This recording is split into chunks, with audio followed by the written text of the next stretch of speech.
Fala pessoal, tudo bem? Começamos então o nosso treinamento teórico para brigadistas do Senac. Eu comecei com esse vídeo justamente para demonstrar aqui para vocês o que aconteceu no dia 11 de fevereiro de 2025. E aconteceu o que, André?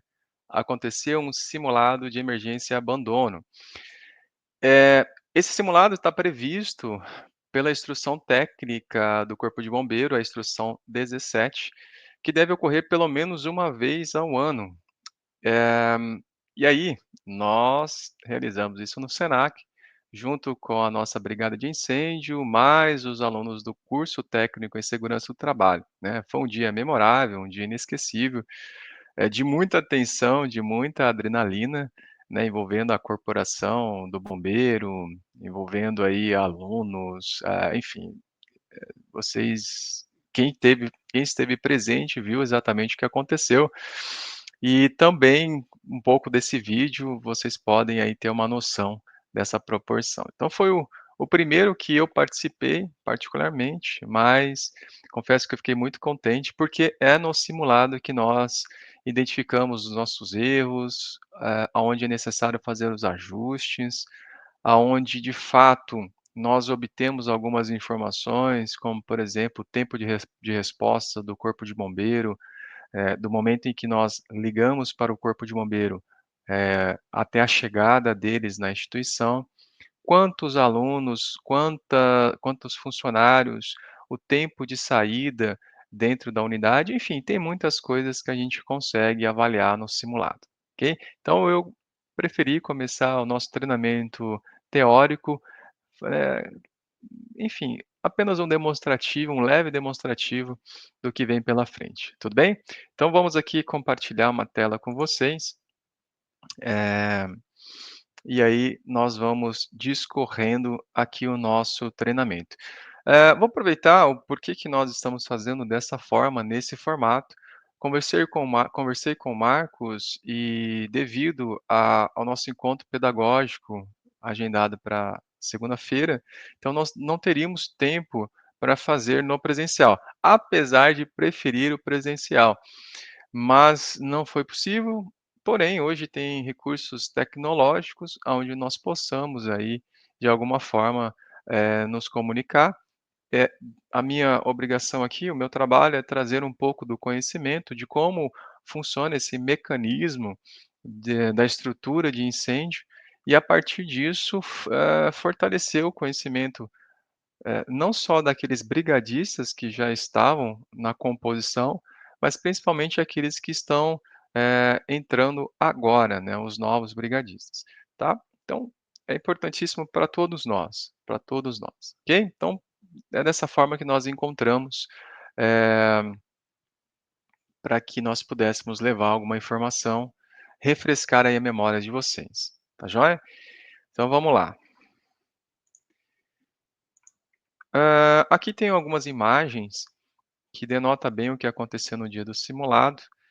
Essa foto abaixo do lado esquerdo, ela denota bem que há a necessidade e importância de nós nos planejarmos, principalmente quando realizamos um simulado, de todos, entenderem os seus papéis, aquilo que deve ser feito, porque o simulado, como eu disse, né, no começo da apresentação, ele denota bem onde nós estamos, né, o que ainda falta para a nossa equipe. Eh, então, vamos fazer isso possivelmente ainda esse ano e na unidade nova, né, e na unidade nova nós já temos uma outra roupagem, uma outra dinâmica de evacuação, de abandono do prédio, a sistemática muda por completo. Então, eu farei um treinamento de conceitos importantes, que isso não muda tanto na unidade que nós estamos hoje, como na unidade nova, onde nós estaremos, a partir do mês de julho. Porém, o que muda é o abandono, de que forma que nós vamos evacuar o prédio, né, de que forma, eh, o número de alunos aumenta, eh, os lugares aonde nós fomos adentrar para fazer uma varredura muda, então a sistemática com certeza ela tende a trazer um novo olhar para isso, tá. Mas eu quis apenas ilustrar aí o que aconteceu no dia. Nós manuseamos extintores, manuseamos o hidrante, fizemos aí uma reanimação cardiopulmonar, né, onde teve uma vítima com parada cardiorrespiratória.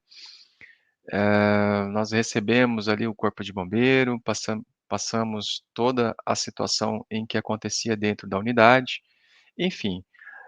E aquela foto acima é mais um encerramento mesmo, onde a tensão já estava eh, bem mais, abaixo, né, bem mais ameno, e a alegria do dever cumprido, né. Mas vamos lá, o que eu quero agora lá, tem uma imagem aqui, que denota bem o dia, em que essas pessoas estavam envolvidas nesse treinamento, tá aí a carinha de cada um deles.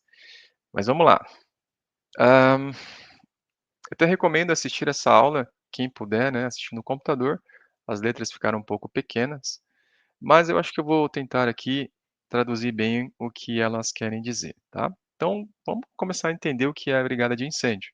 Então, a brigada de emergência é um grupo de trabalhadores treinados e capacitados, tá? Treinados e capacitados para atuarem no atendimento a emergências, responsáveis pela prevenção, combate a eventuais sinistros ou desastres ocorridos dentro da sua empresa ou setor de atuação. Então, é importante a gente entender que a brigada ela deve trabalhar sempre na prevenção. E de que forma, né? Daqui a pouco eu trago para vocês as atribuições, mas adiantando esse assunto, prevenção é trabalhar sempre de forma antecipada a prevenir algo que possa acontecer. Obviamente, nós estamos falando aqui de um sinistro, de uma probabilidade de incêndio. E quando fala de probabilidade, a gente não sabe quando isso vai acontecer. Pode acontecer a qualquer momento.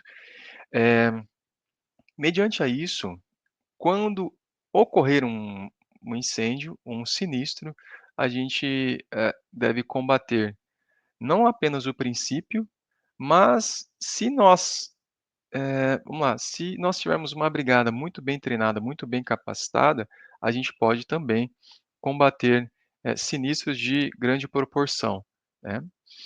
A princípio, a brigada ela tende a eliminar, né, ou pelo menos aí combater os incêndios os princípios de incêndio, né, que seriam os focos menores, basicamente utilizados pelos extintores.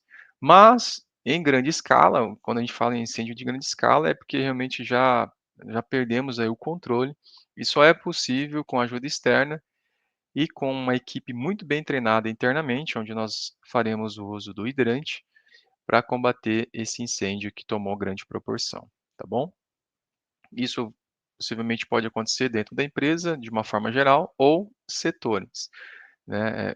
É óbvio que o incêndio ele começa em um foco pequeno, de uma instalação elétrica, ou um fumante que de repente, acaba deixando joga a bituca em algum canto da empresa e começa dessa forma, tá.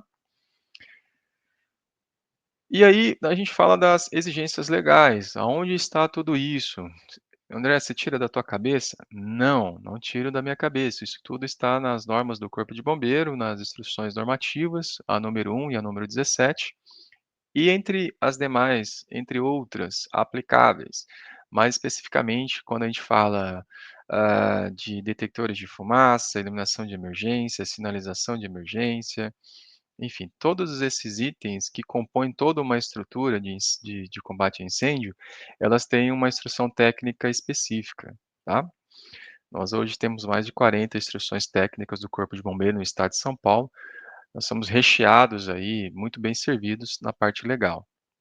O que ainda peca é a parte aplicável, né, ou seja, ainda tem muitas empresas que oferecem esse treinamento, que façam esse acompanhamento, esse monitoramento,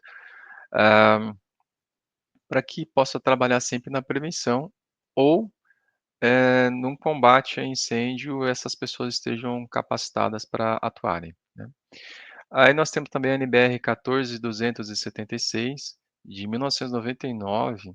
Então a gente vê que não é uma legislação, atual, é recente, uma legislação que vem de muito tempo já, porque é uma obrigação onde traz ali toda a composição, a formação, a implantação da brigada de incêndio. E trazendo para as normas regulamentadoras, a NR 23 traz as disposições gerais, né, que todas as empresas deverão possuir proteção contra incêndio, saídas suficientes, equipamentos suficientes para combate ao fogo e principalmente pessoas adestradas, ou seja, pessoas treinadas no uso correto desses equipamentos, que é o que nós estamos fazendo aqui hoje. Portanto, quais são as atribuições da brigada de incêndio? Então, exercer prevenção, combater princípios de incêndio e efetuar salvamento. Então, tem 3 palavrinhas aí que são mágicas, né? Prevenção, aquilo que eu já comentei inicialmente, princípios de incêndio. Então, aqui ele fala que você tem que combater, ali no foco inicial, né? E eu vou além, não só no foco inicial, como um fogo de grande proporção. É claro que exige conhecimento, exige muito treinamento para se fazer um combate em grande proporção, mas o princípio de incêndio, isso daí, todos sairão daqui capacitados para fazer. E efetuar o salvamento de pessoas. E aí a gente bate muito fortemente na questão da evacuação ou abandono, né, de alunos e funcionários da instituição, ok? E salvamento inclui aqui também pessoas que precisam aí de um atendimento, emergencial, de repente alguém sofreu uma queimadura, uma queda, uma fratura, ou uma própria, parada cardiorrespiratória, enfim, tem N situações que pode acontecer dentro de uma situação de emergência. O outro é conhecer e avaliar os riscos, então a gente precisa para avaliar os riscos, a gente precisa conhecer. Então, quais situações que podem propiciar um incêndio dentro de uma unidade, né? Que situações estas apresentadas diante de nós, que acende uma luz, né, que acende ali um ponto de atenção, para que nós possamos ficar atentos, de possíveis e probabilidades de sinistros, de probabilidade de incêndio. Recepcionar e orientar o corpo de bombeiro, que é algo que nós fizemos isso no simulado. Então, quando a gente entra em contato com o corpo de bombeiro, a gente já faz uma inicial do que está acontecendo. Quando o corpo de bombeiro chega em local determinado pelo plano de emergência da instituição, alguém também nomeado, alguém, indicado, vai receber a corporação e dali a corporação já vai ter uma noção do que está acontecendo, número de vítimas, aonde é o foco do incêndio, enfim. Eh, Obrigatoriamente nós precisamos recepcionar e orientar o corpo de bombeiro, eh, e isso nós fazemos no simulado, isso nós fazemos aí de forma bem antecipada. Participar das inspeções regulares e periódicas, nós precisamos esse aqui é o ponto primordial para a prevenção de incêndio dentro da instituição. Se nós não verificarmos se os extintores estão, se eles não estão obstruídos, se a reca se a reca a carga, né, melhor, a carga do extintor perdeu a pressão, se o bico, de repente, tem uma obstrução ali no bico, né, do extintor, alguém pode colocar um chiclete, de repente esse extintor está com o manômetro, quebrado, enfim, tem N situações que pode acontecer com extintores, N situações que pode acontecer, por exemplo, com uma iluminação de emergência, onde a bateria, ela enfim, a bateria zerou a bateria, né, a bateria não funciona mais, o tempo de vida dela se esgotou. E aí se essa bateria não funcionar, a iluminação de emergência não entra, né, porque ela é interligada, depois eu falo um pouco melhor sobre isso. Se a bomba do hidrante não funcionar, né, ou seja, não tem pressão na rede para me jogar água, eh eh eh, para combater o incêndio. Então, eh, a a participação de vocês nas inspeções são extremamente importantes. E agora na unidade nova, posteriormente na unidade nova, nós teremos que fazer isso de uma forma mais assídua, né. Então, o que que eu penso sobre tudo isso? A gente montar uma escala, né, a cada 2 meses, 3 meses, não fica pesado para ninguém. Uma inspeção dessa, a gente em 20 minutos, 30 minutos a gente faz. E a gente tem muitos brigadistas, a gente vai distribuir esses papéis para que a gente faça isso de uma forma muito eficiente. Porque se tem uma coisa que é horrorosa, é quando nós precisamos, utilizar esse essa esses componentes do combate a incêndio, eles não funcionam. Então isso é horrível para nós. Você imagine você precisar usar um extintor e o extintor não tem pressão, né. Então é muito triste e isso é falta de inspeção regular. É aqui que nós agimos na prevenção. Depois conhecer as vias de escape, e isso passa por um conhecimento muito profundo da unidade. É importantíssimo, não só conhecer as salas, mas entrar nas salas e ver os pontos, aonde possivelmente algum aluno possa se esconder em uma situação de emergência.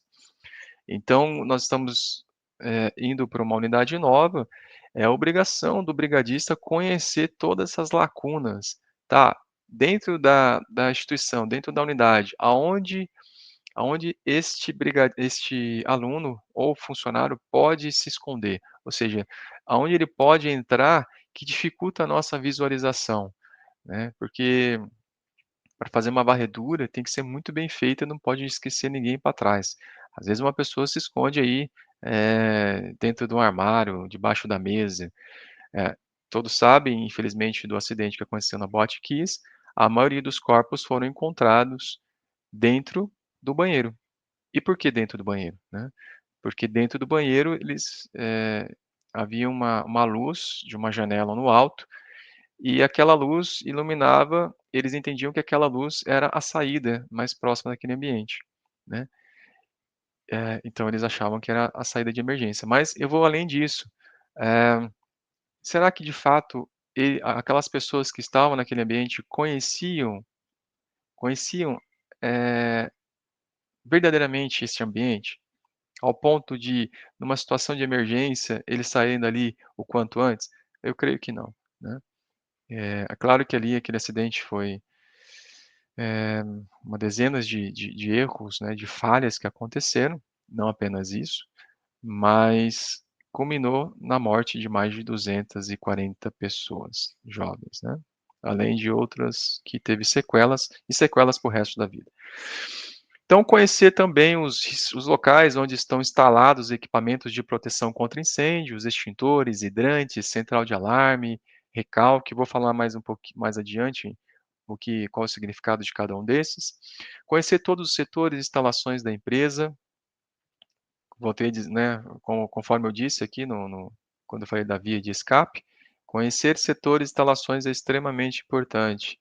Por isso que a própria instrução técnica do Corpo de Bombeiro, a instrução 17, ela fala muito bem da importância de ter pessoas da manutenção.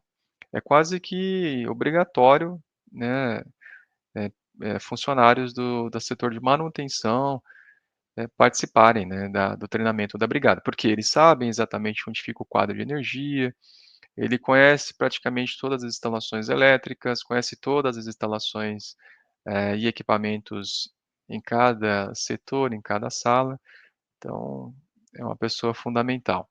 Mas não só ele, todos nós precisamos aí compreender tudo isso, né. Depois, conhecer o princípio e funcionamento de todos os equipamentos de proteção contra incêndio. Então, qual que é o princípio de funcionamento do extintor? Qual que é o princípio de funcionamento do hidrante? Qual é o princípio de funcionamento de uma iluminação de emergência? Então, é isso que nós precisamos entender. Estar sempre atento e atender imediatamente a qualquer chamado de emergência, tá? E aí, o nosso, chamado de emergência, ela vem da sirene. Escutou a sirene, larga tudo que você está fazendo e vai para o ponto de encontro. né, o ponto de encontro existe um ponto de encontro demarcado no nosso plano de emergência, onde nós temos aí a gente se encontra ali, recebe as orientações e vai fazer a atuação e vai atuar, né, dentro daquela situação de emergência. Agir de maneira rápida e energética em situações de emergência, a gente precisa realmente, ser ágil, agir de maneira rápida, inspecionar os setores ao término do expediente, verificando se todos os equipamentos foram desligados, luzes apagadas, pessoas fumando em local inapropriado, sempre estejam atentos a isso, né. É claro que não é uma realidade nossa, a pessoa está fumando, eh, ainda mais em locais inapropriados, mas os computadores, luzes, às vezes na cozinha mesmo, a gente encontra alguma situação, que de energia elétrica, enfim, estejamos atentos a tudo isso, porque é de maneira preventiva que nós, devemos atuar. Ok, então aqui tem algumas atribuições da brigada de incêndio. E aí vamos partir agora para os elementos que compõem o fogo.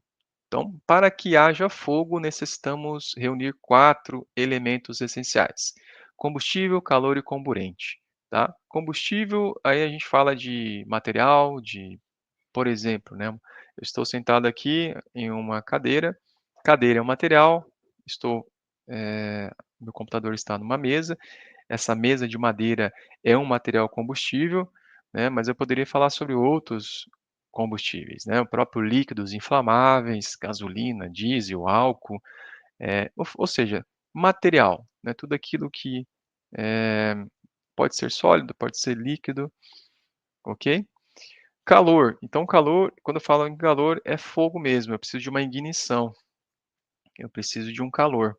E também preciso do comburente, que é o oxigênio. Então, esses 3 elementos, combustível, calor, comburente, esses 3 elementos juntos geram uma coisa chamada reação em cadeia.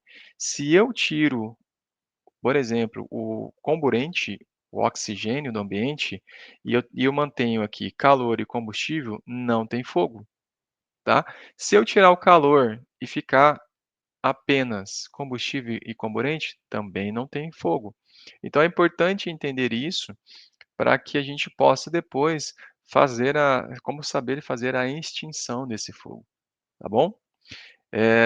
Em sala de aula, normalmente eu pego uma vela, coloco fogo, então a vela representa o combustível, o fogo, o calor, né, e o oxigênio a gente está respirando. O ambiente é rico em oxigênio, né, 21% de oxigênio, 98 de nitrogênio e 1% de demais gases, né. Então, quando a gente respira, é porque se a gente está respirando é porque tem muito oxigênio no ambiente, ok? Então, vamos falar um pouquinho agora sobre propagação do calor. Então, o calor pode se propagar de 3 diferentes maneiras: condução, convecção e radiação. Opa, perdão.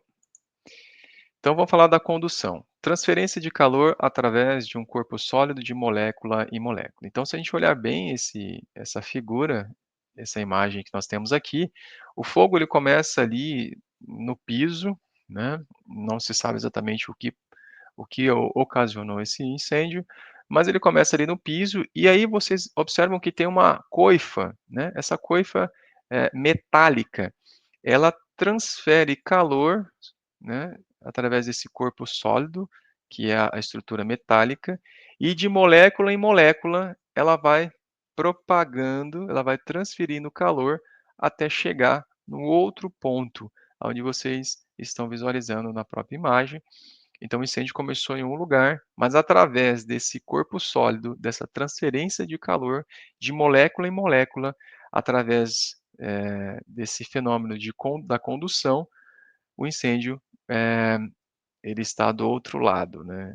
Então é bem interessante isso. E tanto pode ser na horizontal, como também na vertical, conforme a imagem é apresentada.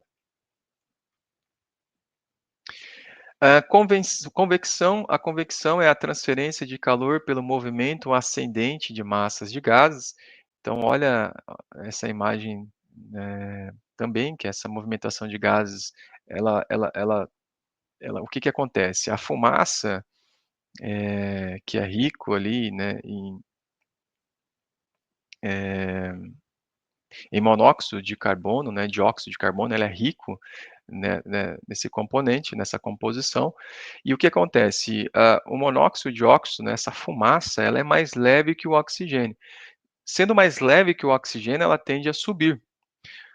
Quando ela sobe, ela leva fuligem, ela leva calor com você, né, com a fumaça. E subindo, olha o que acontece, o incêndio começou embaixo, ali na parte térrea, no térreo do prédio, e através dessa fumaça, desse movimento ascendente das massas de gases, ela leva essa leva para o superior, né, a parte de cima. Então é bem interessante isso.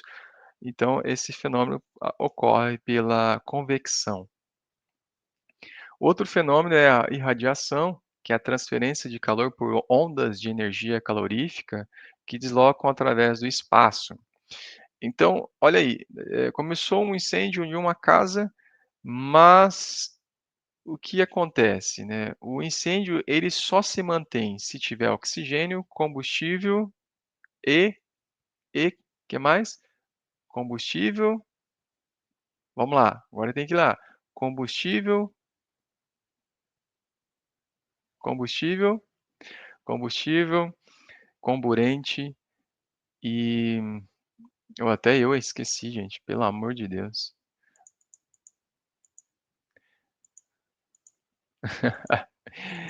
Combustível, calor e comburente. Oh, meu Deus, me deu um bug do. Então seguimos aqui. Então o que acontece aqui nessa imagem da irradiação?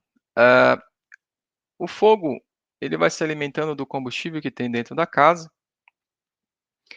Conforme o combustível vai acabando, ele precisa de se alimentar. Ele vai procurar alimento aonde? Na casa ao lado. Tá? Então por isso que o fogo ele está ali, ó, se deslocando para o lado, direito aqui da minha imagem, buscando a outra casa, porque lá tem mais alimento, porque alimento que estava naquela casa está se esgotando, né, porque ela vai se consumindo. Então vai acabando o oxigênio, vai acabando o material combustível, ele precisa se alimentar. Então ele vai atrás de mais alimentos. Esse fenômeno chama irradiação, ok?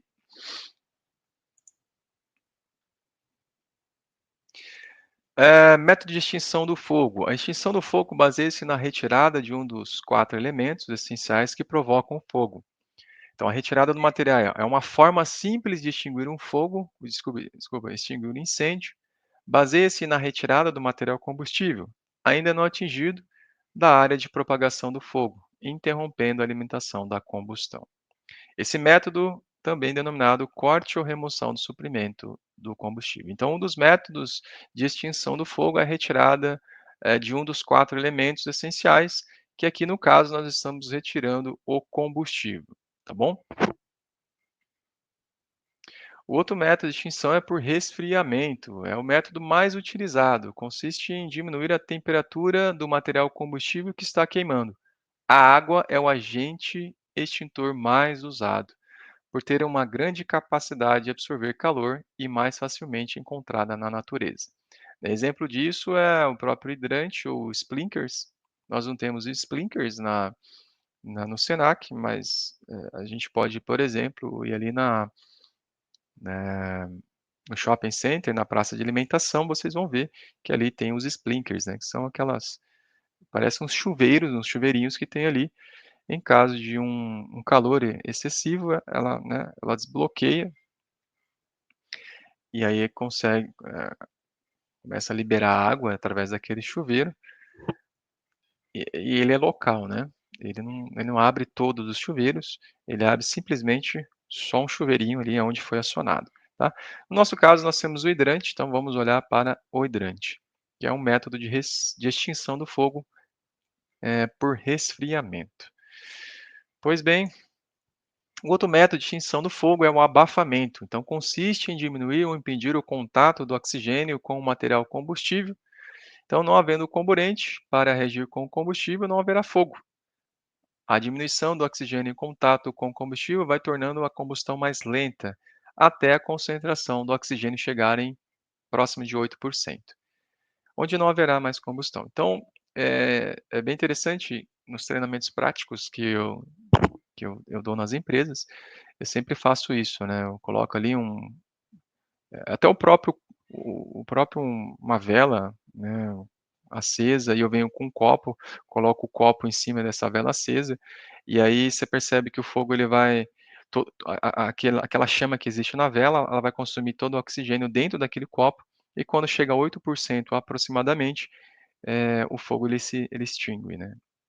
Então, pelo método de abafamento, ou seja, o abafo, eh, é um eu consigo eliminar um dos 3 elementos, né, que é o comburente.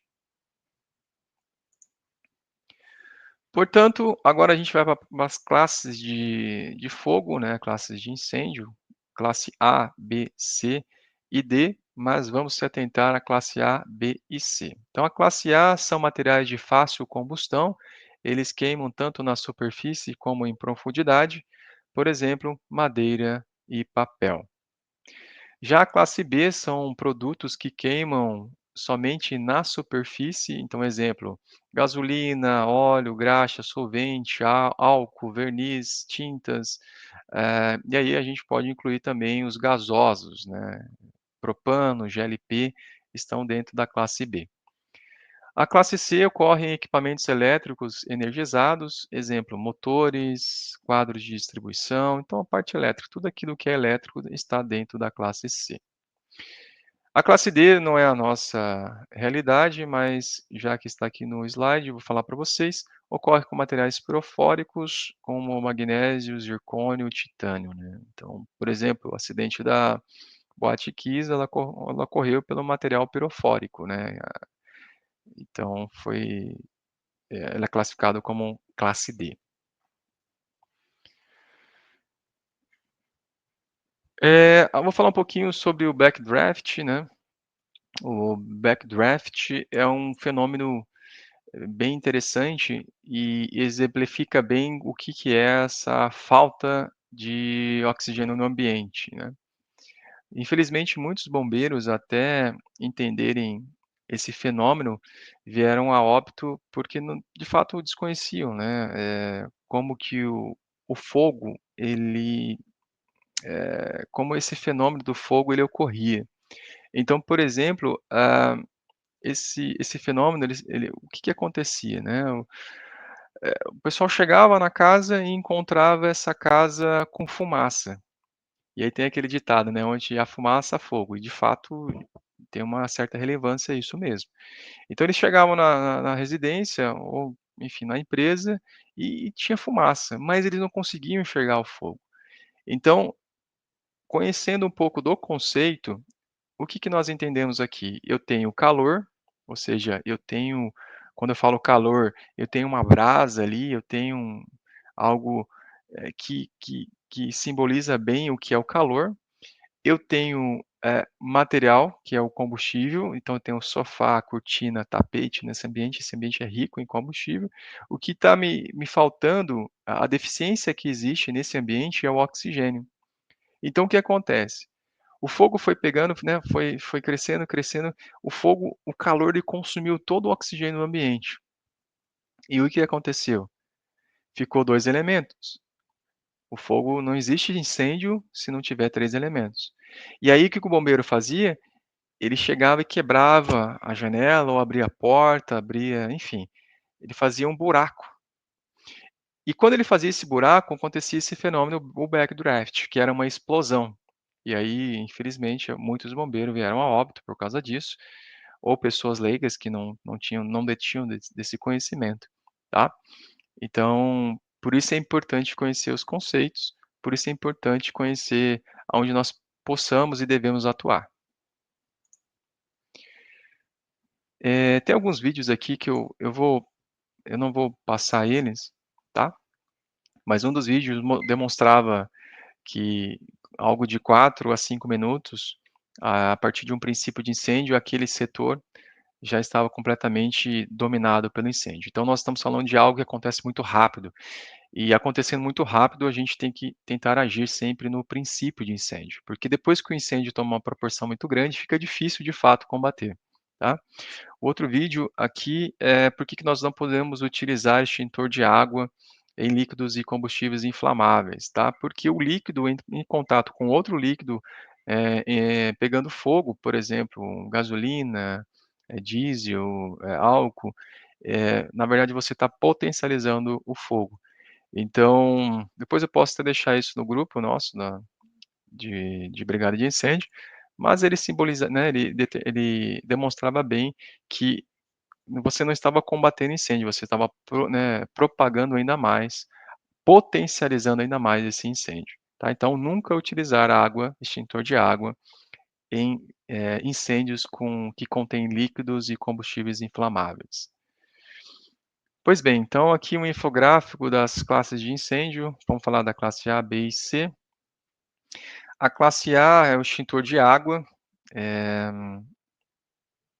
eh, água potável, uma água, né, comum, porém ela é pressurizada, tá. Então seu uso é recomendado para apagar fogo do tipo A, ou seja, causados por madeiras, papéis, tecidos, algodões e materiais semelhantes, tá. Então a substância age por resfriamento e abafamento, ok. Então nós vamos utilizar extintor de água classe A. Se a gente olhar na própria estrutura do extintor, a gente vai ver uma letra A bem grande, aquele extintor é extintor de água. E eu só posso utilizar extintor de água quando houver incêndio em madeiras, papéis, tecidos, enfim, somente em materiais sólidos.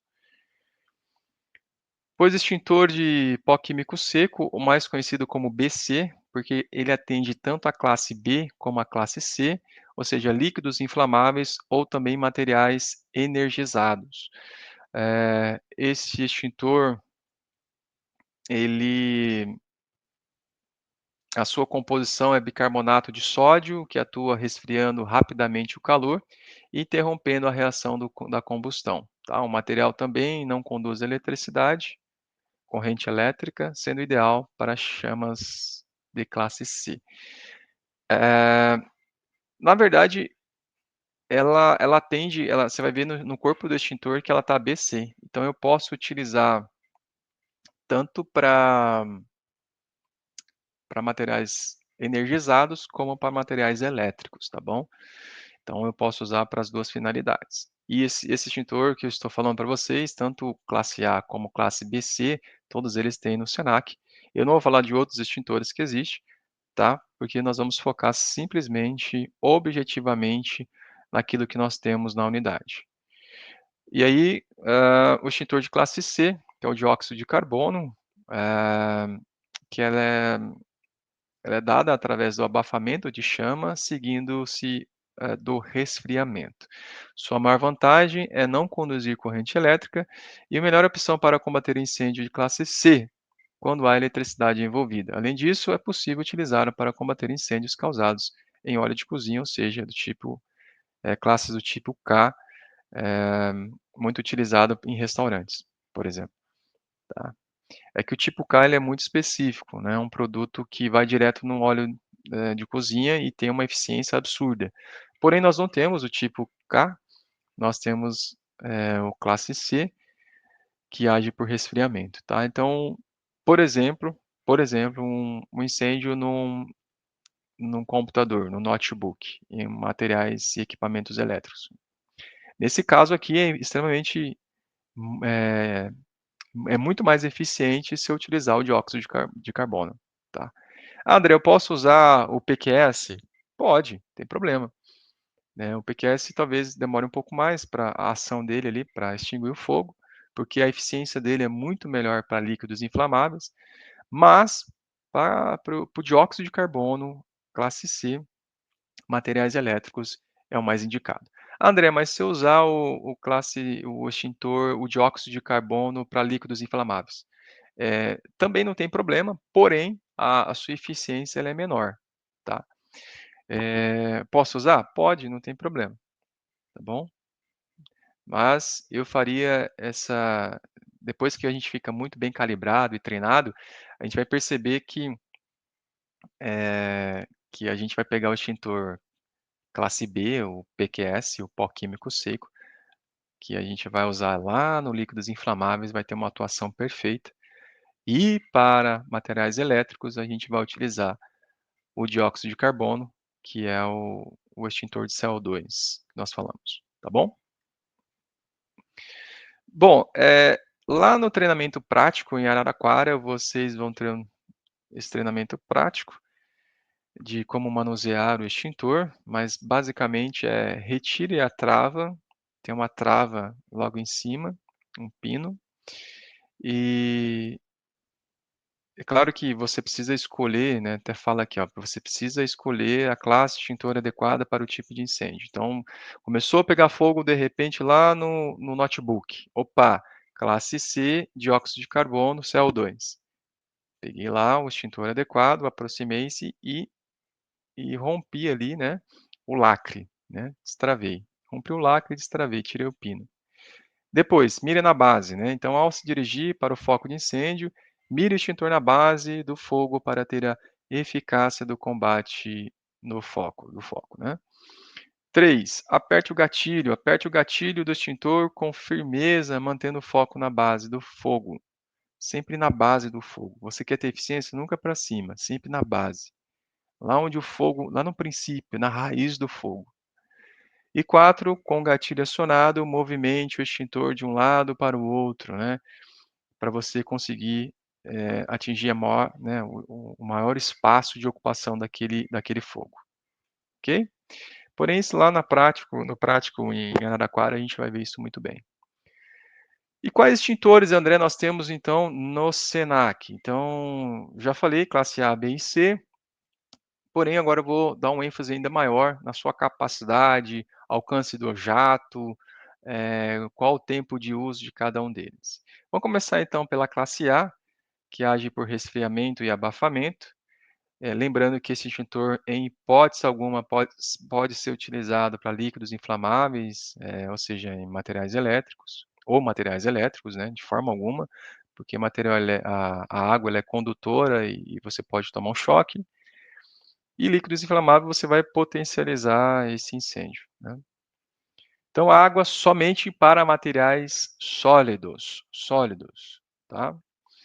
Então vamos entender melhor a capacidade da carga desse extintor. Então nós temos lá um extintor de 10 litros, um alcance do jato de 9 a 11 metros, então eu não preciso me aproximar tanto do fogo. Eu posso? Posso, desde que você tenha total atenção ao se aproximar-se do princípio de incêndio, né, para que você não possa colocar a sua vida em risco. Lembrando bem que a sua vida ela é primordial, é a base, é o princípio de tudo. Não se coloque em uma situação de risco, como salvador, como super-homem, em hipótese alguma, faça isso. Só faça uma atuação eficiente se você estiver em uma situação de segurança, tá bom? Eu não falei isso no começo do vídeo, mas reforço a importância no manuseio dos extintores para que você possa manusear isso com segurança, tá? Eh, então mantenha uma distância segura. E para manter uma distância segura, você precisa saber o alcance de cada extintor. O água, você pode estar a uma distância de 10 metros, ou seja, uma distância até longa, e você pode utilizar isso com muita eficiência. E o tempo de uso, um pouco mais de 1 minuto. Então, é um extintor com uma atuação até significativa perto dos demais. Nós vamos ver isso agora.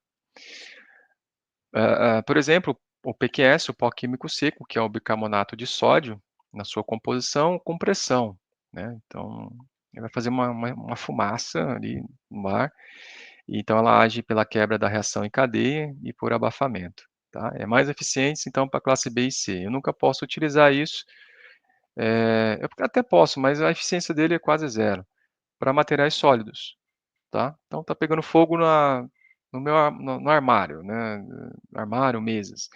Eu tenho que utilizar água. Se eu utilizar extintor, a eficiência dele praticamente é nula, tá. Então, onde nós vamos utilizar o BC, nós vamos utilizar o B para líquidos inflamável e C para materiais energizados. E qual a capacidade da carga? Nós temos vários tipos e vários modelos. No Senac, nós temos extintores de 4 quilos.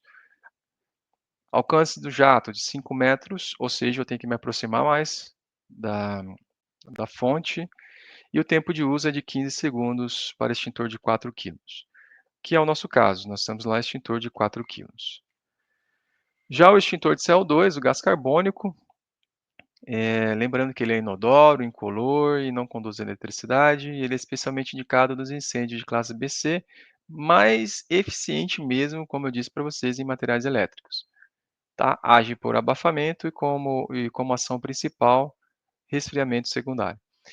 Pois bem, a capacidade de carga de 2 ou 4 ou 6 quilos. No Senac nós temos um extintor de 6 quilos, tá. Esse extintor ele pesa em média 22 quilos, é um extintor muito pesado, às vezes as pessoas têm dificuldade de manusear ele, mas também tem técnica para pegá-lo, né, técnica para pode ser em 2 pessoas, isso no treinamento prático nós vamos ver. O alcance dele é de 2,5 metros, então prestem bastante atenção nisso, porque o alcance do jato do CO2, ele é pequeno, então ele tem que me aproximar mais do foco do incêndio. E o tempo de uso de 25 segundos. Agora a gente vai conhecer algumas estruturas de composição, que é extremamente importante, o que compõe, né, o que que eu posso utilizar em caso de incêndio. Isso aqui é um hidrante urbano, nós não temos no Senac, eu não tenho certeza se tem próximo também do Senac. Eu sei que ficam em locais estratégicos, porque o hidrante urbano ele ajuda, ele colabora no abastecimento dos caminhões. Vamos supor, o caminhão do bombeiro precisa de água, então ele vai num ponto mais próximo, abastece o caminhão e volta para o incêndio, né, para o combate ao incêndio. Então, eh, aqui, claro, só o bombeiro consegue abrir e ter acesso, porque são chaves específicas, mas esse hidrante, por isso que ele chama hidrante urbano, né, porque ele está na cidade, ele está disponível, e à disposição para uso quando necessário, porém só pode utilizar o bombeiro, né, o corpo de bombeiro. Aqui, nós chamamos de registro de recalque. Nós temos no Senac, olhando para o Senac de frente, do nosso lado direito, nós vamos encontrar ali no chão, no piso, o registro de recalque. Tá? O registro de recalque é onde o bombeiro vai parar, o caminhão ali próximo vai lançar a mangueira do hidrante, vai acoplar essa mangueira nesse bocal, nesse registro que tem ali, tem um bocal de registro. Essa água que ele manda pelo registro de recalque vai alimentar o hidrante dentro da unidade. Então, por exemplo, tem pessoas lá dentro que estão combatendo incêndio, esse caminhão é o que está alimentando o hidrante que está dentro da instituição, tá. "André, mas não tem água dentro da instituição?" Tem água dentro da instituição, que é o que eu vou mostrar para vocês nesse slide aqui, ó. A caixa d'água, eh, toda empresa tem uma caixa d'água e uma porcentagem, ou seja, 40%, 50%, quem determina isso é o projetista, é quem fez o projeto, ou seja, mas ele tem que reservar uma capacidade, de atendimento emergencial para hidrante. Então destina-se uma quantidade de água, para combate a incêndio, né, e isso se dá pelo hidrante, que é essa caixa vermelha que vocês estão vendo. Eh, e aí o que acontece? Num incêndio de grande proporção, a água acaba. E aí voltando um pouquinho aqui no registro de recalque, o registro de recalque é o que serve para ser alimentado, né, aqueles hidrantes e numa eventual falta de água. Então é como se estivesse, retroalimentando todo o sistema por uma fonte externa. Essa fonte externa é o caminhão, né, o caminhão do corpo de bombeiro. Então isso é uma estratégia que existe, né, toda empresa que contém um hidrante, obrigatoriamente precisa ter o registro de recalque para alimentar em casos de situações de falta. Aqui é o hidrante, então o hidrante ele é composto, por uma chave Stores, né, chave Stores é para dar aperto, nós vamos aprender bem isso lá no prático. Nós temos um esguicho, hoje atualmente nós temos o agulheta no Senac, porém na unidade nova nós vamos ter o regulável, hoje, ou seja, eu consigo trabalhar ele, eh, a eu consigo trabalhar ele, atacando o fogo, né, de forma direta ou de repente eu abro um leque e faço um spray. Esse spray é para proteger a equipe que está atrás, né, ou seja, você está combatendo, de repente teve uma explosão, e aí eu preciso fazer um leque de água. E nesse leque de água, eh, é onde eu consigo me proteger do calor, né. Então, o esguicho regulável, que é o que nós vamos ter na unidade nova, é é o que preconiza na legislação, e é o que nós vamos manusear no treinamento prático, tá. Aí tem ali adaptadores, tem o registro, e contém sempre 2 mangueiras de 15 metros, tá bom. Poderia ser uma mangueira de 30 metros? Poderia. Isso daí quem determina é o projetista, tá bom. No caso, no Senac, nós temos 2 mangueiras de 15 metros, onde ela pode ser emendada uma na outra, formar uma linha, de hidrante gigantesca, tá. Pois bem, aqui a iluminação de emergência, nós temos blocos autônomos, eh, uma correção, nós não temos bloco autônomo, nós temos, não sei se vocês eu até coloquei uma seta aqui, nós temos 2 baterias e um quadro aqui, ou seja, nós temos um monitoramento ligado em rede, me falhou a memória agora como que chama isso, bateria estacionária. Então nós temos uma iluminação ligada em série, então essa bateria é que mantém a iluminação, ligada em caso de corte de energia. Então faltou energia na unidade, automaticamente, eh, esse sistema, né, ele entra para que tenha luz, ou seja, para que a iluminação de emergência ela entre e a gente consiga sair da unidade. E claro, em situações, de aulas noturnas, né. Então, a iluminação de emergência ela está ali, eh, na unidade, através da e aí mantida por essas baterias, né. Então por isso já fica aqui uma ressalva, principalmente o pessoal da equipe de manutenção, revisitar periodicamente, fazer inspeções nessas baterias, né, e ligar, desligar, verificar se existe alguma luminária queimada, enfim. Nós temos obrigatoriamente, como brigadista, a responsabilidade de manter esse sistema funcionando, tá bom? Claro que em algumas outras unidades vocês vão ver esse bloco autônomo aqui, né, mas não é a nossa realidade. Nossa realidade, são luminárias interligadas e mantidas, por essas baterias. Pois bem, aqui eu só trouxe por curiosidade, mas nós não temos, no Senac atual, na unidade antiga, vamos assim dizer, unidade antiga, né, mas eu não sei se isso também vai ter na unidade nova. De qualquer forma, eu vou trazer aqui os splinkers. Então o splinker, ele tem 3 modelos de splinkers, né, ou melhor, 3, isso é determinado também pelo projetista, tá, mas, por exemplo, né, quando você vê ali um bulbo na cor vermelha, é que ele vai a ser acionado, ele vai romper esse bulbo a 68 graus. Já o bulbo amarelo, ele vai romper ele por 79 graus, e na cor azul, somente se chegar a uma temperatura de 141 graus. Então assim, nos estacionamentos do Prudent Shopping, a gente vai ver isso, em lugares onde tem grande circulação, a gente encontra os splinkers, tá. Porém, volto a dizer, o splinker ele só vai, ser acionado se tiver um calor local ali, né, um calor que realmente chegue nessa temperatura que eu mencionei para vocês, ele rompe aquele bulbo e ele joga água justamente naquele lugar onde está pegando fogo, tá bom? Eu deixei aqui por curiosidade, porque eu não sei se ao Senac, nas novas estruturas, o novo prédio vai ter o sprinklers.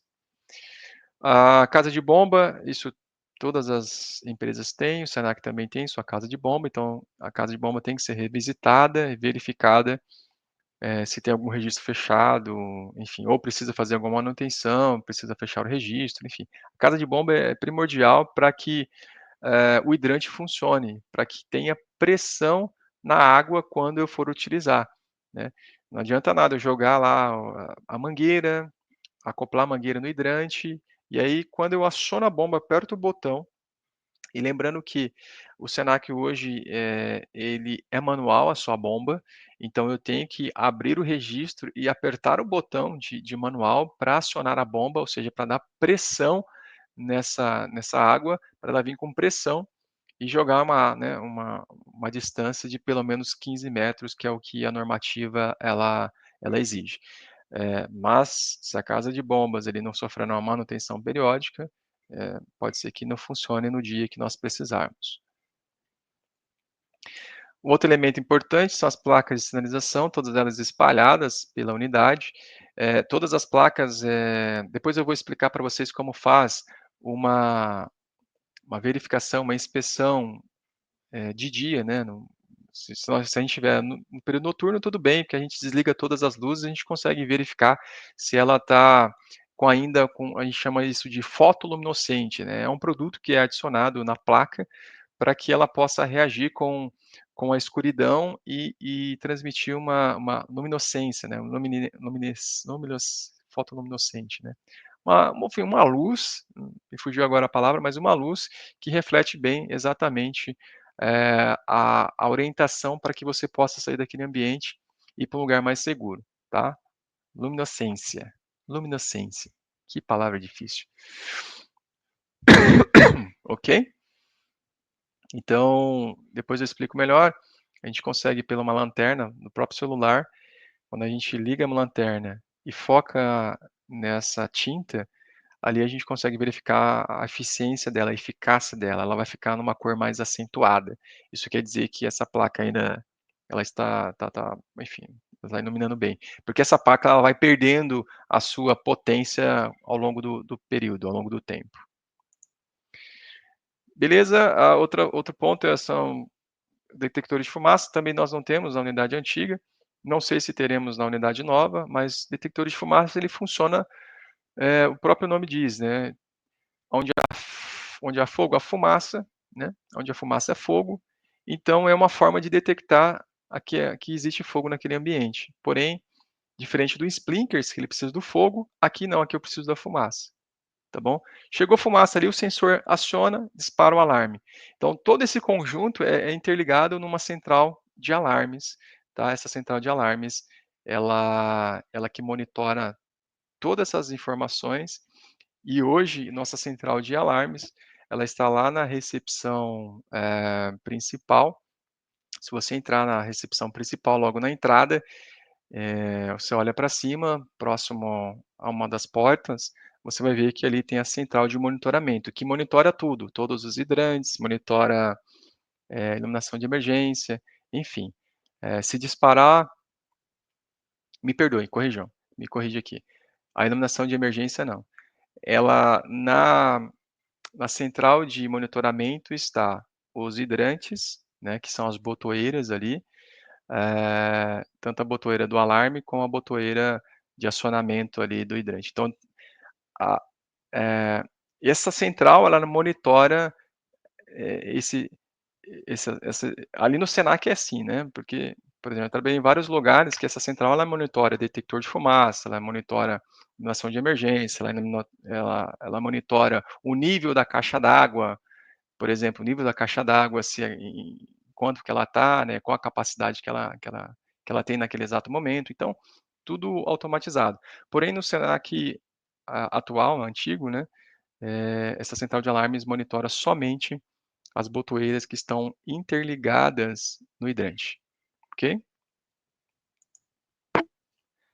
Aí a central de alarmes, esse aqui é o modelo de central de alarmes. A gente tem uma porta corta-fogo do auditório, e aqui número de emergência 190, 192, 193, 199, tá? É extremamente importante a gente saber, a quem recorrer, tá? Nós vamos recorrer sempre, a princípio, 193, né, claro que se tiver vítimas, nós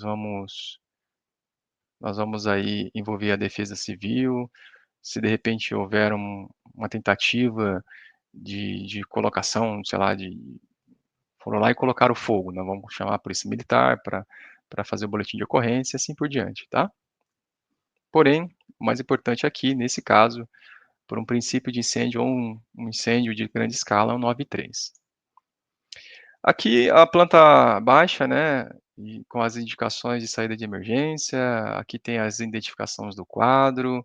Eu sempre gosto de, no treinamento local, a gente dar uma volta, conhecer todos esses pontos, esses elementos.